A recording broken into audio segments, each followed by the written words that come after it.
할렐루야. 오늘은 1월 둘째 주일이자 주현절 첫째 주일입니다. 주현절이란 말 그대로 주님의 출현을 축하하는 절기입니다. 좀 더 구체적으로 말하면 하나님이 예수 그리스도를 통해 자신을 세상에 나타내신 것을 기념하는 절기입니다. 이 주현절을 맞이하여 이 시간 마음을 다하여 감사 예배드리는 여러분 모두에게 주님의 그 크신 빛 가운데 날마다 기쁨이 넘쳐 나시기를 간절히 축원드립니다. 우리에게는 그 누구나 다 인정하는 어리석음 한 가지가 있습니다. 그것은 다름이 아니라 정말로 소중한 것을 손에 쥐고 있을 때는 그 소중함을 모르고 산다는 것이죠. 그래서 나중에 그것을 잃어버리고 손에서 그 소중한 것이 떠나게 되면 그때서야 그토록 소중한 것을 내가 미처 몰랐구나 하고 아쉬워하며 살아간다는 것입니다. 또 한 예를 들자면 우리가 살아가면서 참으로 가장 중요한 것 중 하나를 꼽으라면 그것은 다 누구에게나 같은 생각을 하게 됩니다만 건강일 겁니다. 여기서 말하는 건강이란 단순히 병에 걸리지 않는 상태를 넘어서 몸과 마음이 모두 편안하고 활기찬 상태를 의미한다고 볼 수 있습니다. 그러나 우리는 일상에서 이러한 건강의 가치를, 소중함을 종종 잊고 살아갑니다. 그리고 우리가 건강의 소중함을 깨닫게 되는 그 순간은 보통 몸과 마음이 병 들었을 때입니다. 평소 당연하다고 여기던 몸에 이상이 생겨서 통증이 느껴지는 바로 그 순간에 이 건강이 얼마나 소중한가 라고 하는 그 가치를 다시 한번 깨닫게 된다는 것이죠. 이처럼 건강은 당연한 것이 아니라 부모가 비길 수 없는 우리가 언제나 지켜야 할 참으로 소중한 것이다 라고 하는 겁니다. 이처럼 우리의 삶을 돌아볼 때 이 건강을 비롯해서 소중한 것들이 너무나도 많이 있습니다. 남편과 아내 그리고 자녀인 가족이 얼마나 소중합니까? 그리고 나에게 주어진 이 시간이라고 하는 것이 얼마나 소중합니까? 그러나 우리는 이런 것들에 대한 소중함을 그만 잊고 감사하지 못하고 살아가고 하는 것이죠. 바로 이것이 참으로 인간이 지닌 어리석음 중에 어리석음이 아닌가 그렇게 생각을 해보게 됩니다. 그러므로 바라기는 우리 사랑하는 성도 여러분, 올해는 이처럼 소중한 것, 건강, 그리고 가족, 시간, 참으로 많은 이 소중한 것을 늘 이제 감사하면서 살아가는 저와 여러분 모두가 되시기를 간절히 소망합니다.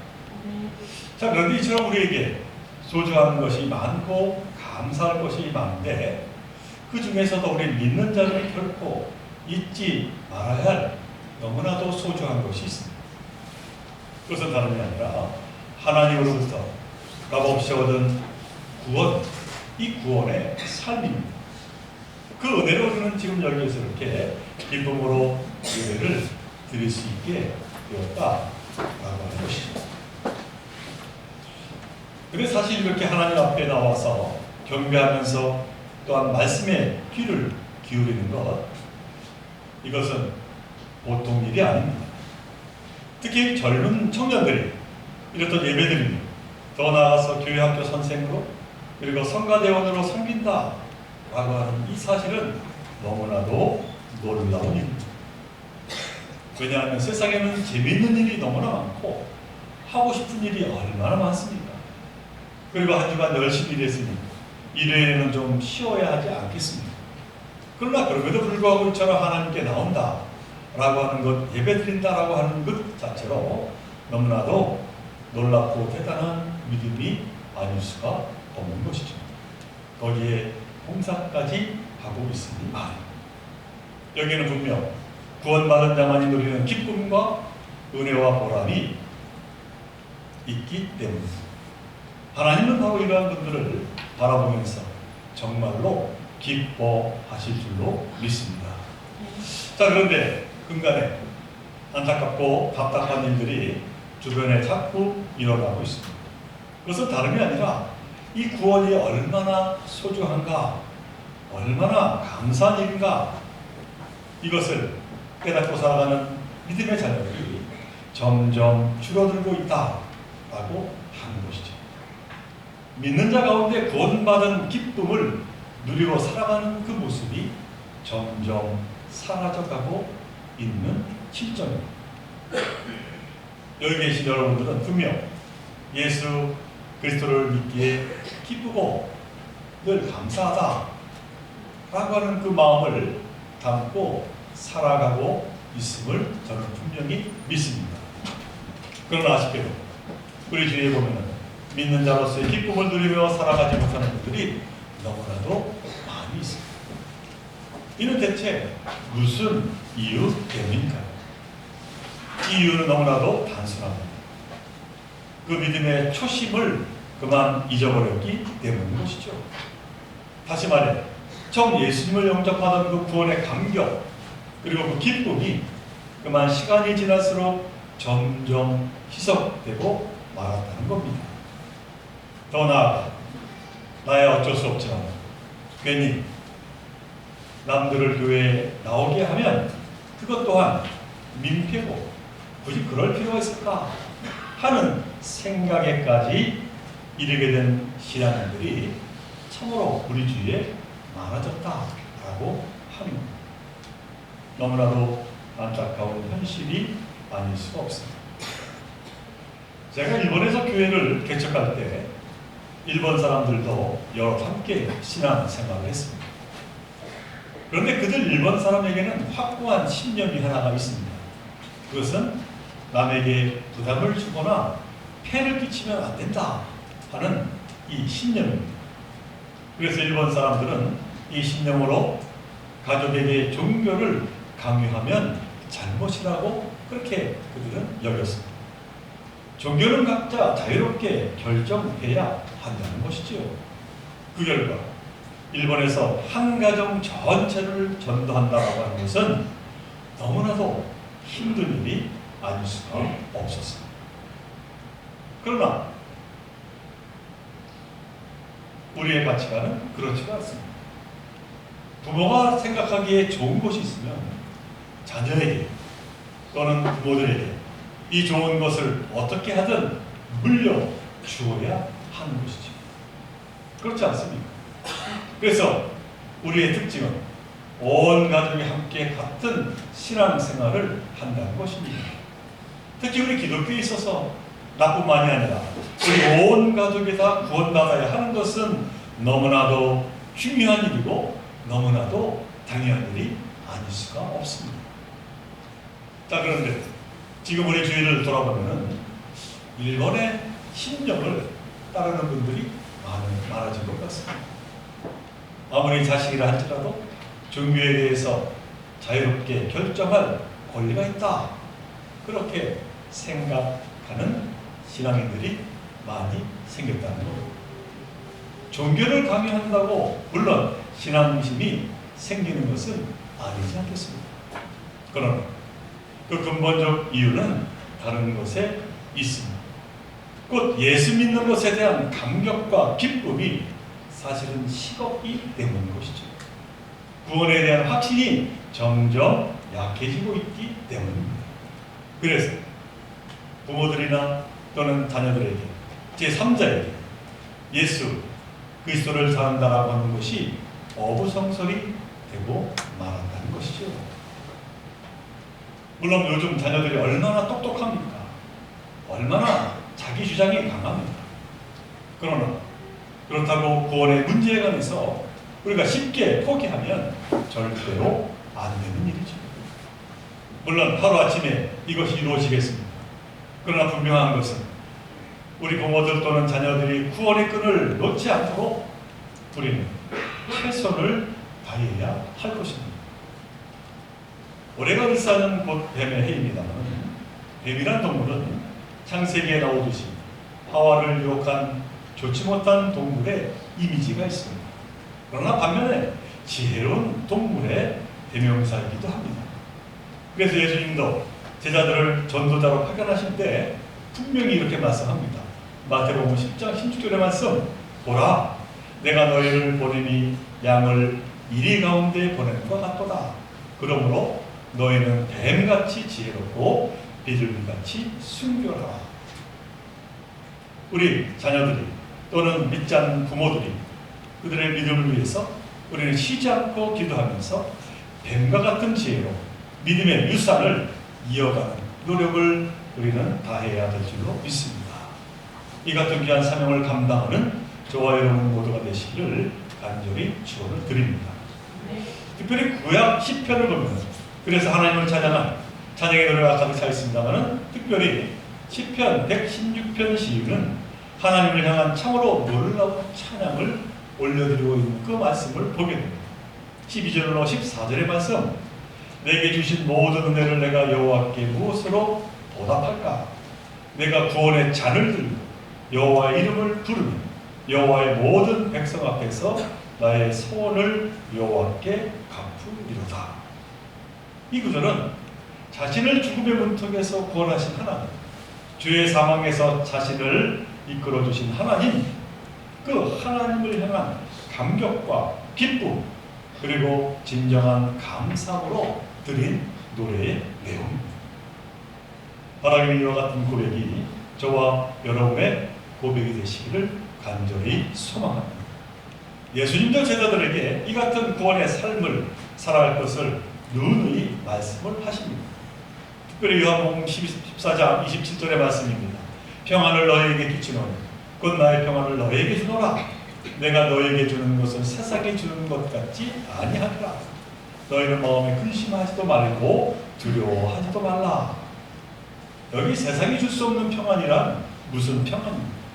바로 영원한 생명의 상, 곧 구원받은 자들의 평안함을 말하고 있는 것이죠. 사도행전에 보면 이 같은 구원의 삶을 살았던 제자들에 대한 기록이 나오고 있습니다. 사도행전 5장 41절의 말씀입니다.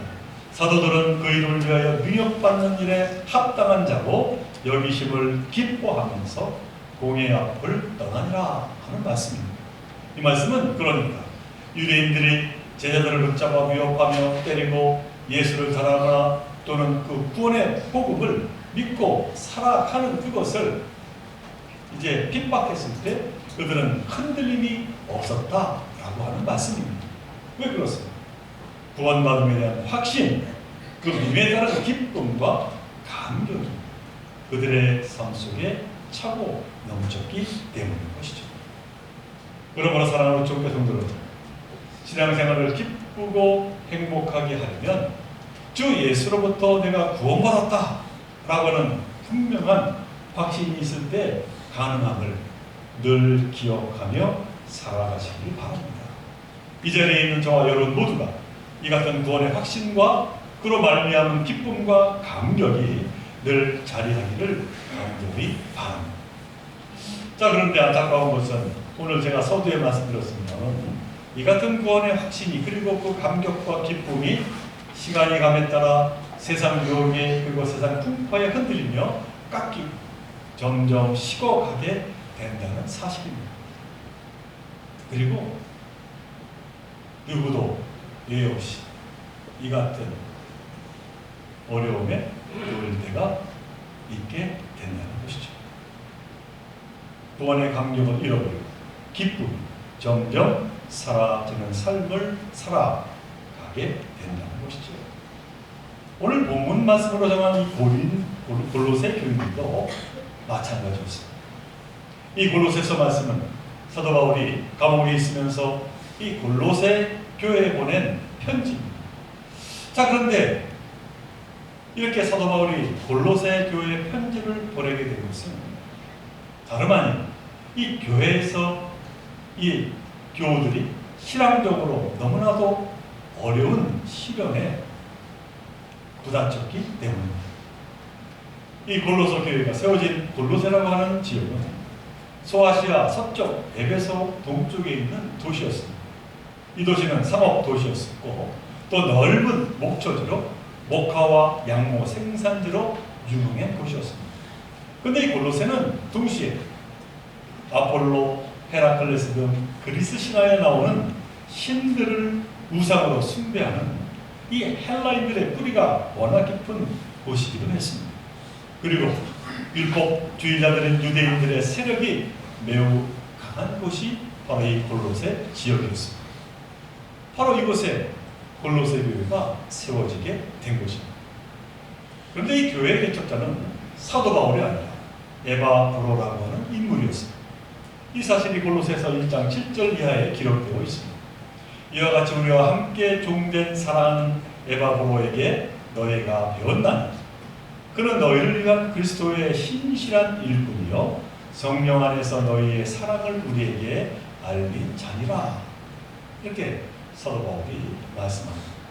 이처럼 골로새 교회는 에바브로에 의해서 세워졌는데 이 바울은 자기가 세우지 않은 골로새 교회에 편지를 보내게 된 것입니다. 아니 왜 바울은 그들에게 편지를 보내게 된 것입니다.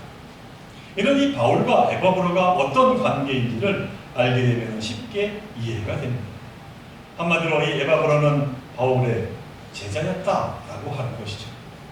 사도행전에 보면 바울이 3차 전도 여행 때 에베소에서 3년 동안 머물면서 선교했을 때 바로 이 에바브로가 그곳에서 가르침을 받은 겁니다.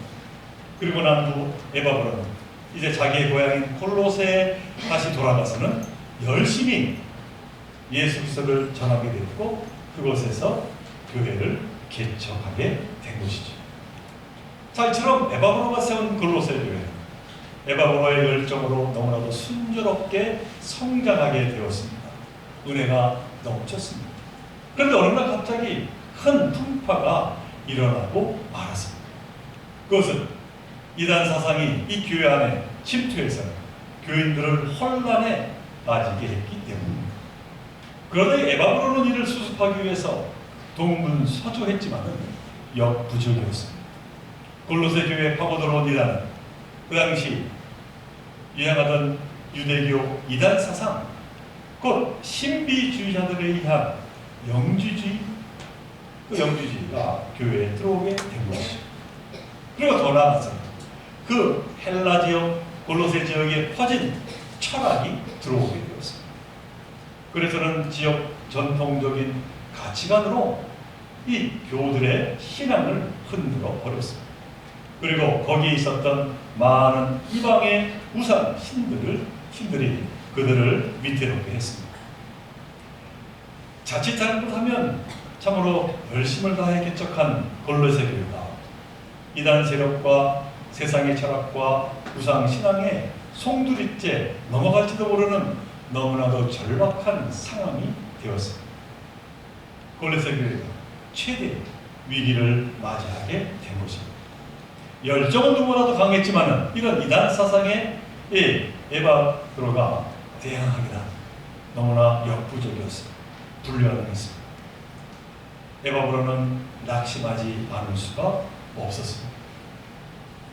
바로 그때 이 에바브로에게 하나님이 지혜를 주셨습니다. 다름 아닌 스승인 바울을 떠올리게 하신 것이죠. 바울에게 도움을 받아야겠다라고 하는 생각을 주셨습니다.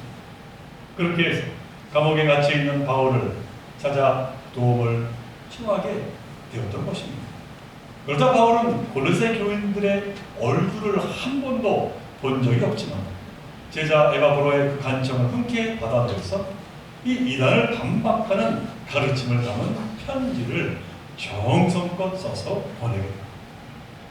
바로 그 말씀이 골로새서라고 하는 것이죠. 특별히 오늘 함께 읽는 본문의 말씀입니다. 초대교회를 본받아 좀 더 힘쓰라 라고 하는 올 한 해 우리 교회가 세운 목표와 표어의 근간이 되는 말씀이기도 합니다.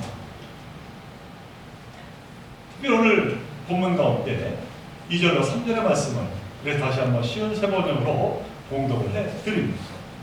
기도에 힘을 쓰십시오. 감사하는 마음으로 기도하면서 깨어 있으십시오. 또 하나님께서 전도의 문을 우리에게 열어주셔서 우리가 그리스도의 비밀을 말할 수 있도록 우리를 위해서도 기도하여 주십시오.